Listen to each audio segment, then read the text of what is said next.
Good morning, room service. Angel speaking. How may I help you? Good morning. I would like to order a meal for breakfast. Sure, ma'am. Can I get your name and room number, please? Of course, my name is Isar Antahedo and my room number is 209. Thank you very much, Miss Tejedo. Can I get your order? I would like to order omelette, bacon, and a cup of coffee. Perfect choice, ma'am. Anything else you would like to add to your order? No, that will be all for now. Thank you. Your order of omelette, bacon, and a cup of coffee will be prepared and delivered to your room in 20 minutes. Is there anything else I can assist you with today, ma'am?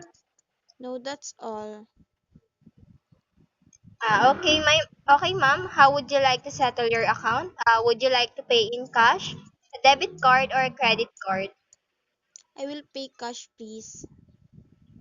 Thank you for letting us know. Your total amount for the breakfast will be 349 pesos.